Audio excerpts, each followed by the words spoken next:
വളരെ കൗതുകകരമായ ഒരു വാർത്ത വരുന്നുണ്ട്.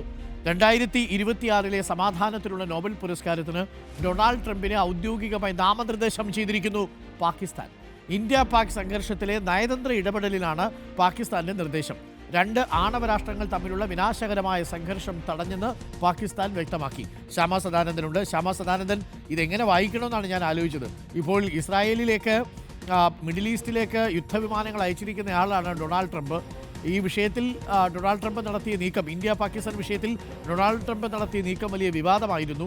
ആദ്യം ഈ സമാധാനത്തിലേക്ക് 2 രാജ്യങ്ങളും വരുന്ന വിവരം പുറം ലോകത്തെ അറിയിച്ചതും ഡൊണാൾഡ് ട്രംപാണ്. തൻ്റെ മധ്യസ്ഥതയിൽ നടന്ന ചർച്ച എന്നൊക്കെയാണ് പറഞ്ഞിരിക്കുന്നതെങ്കിലും അത് ഇന്ത്യ അംഗീകരിച്ചിട്ടില്ല. പക്ഷേ ഇന്നലെ അസീം മുനീറൊക്കെ ഡൊണാൾഡ് ട്രംപിനെ കണ്ടിരുന്നു.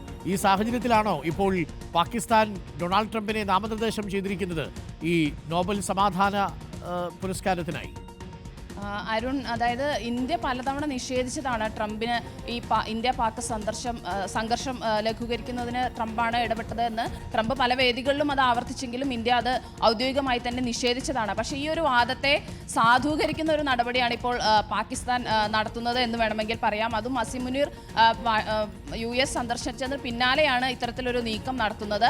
2026 സമാധാനത്തിലുള്ള നോബൽ പ്രൈസിന് ട്രംപിനെ ഔദ്യോഗികമായി നാമനിർദ്ദേശം ചെയ്തിരിക്കുകയാണ് പാകിസ്ഥാൻ.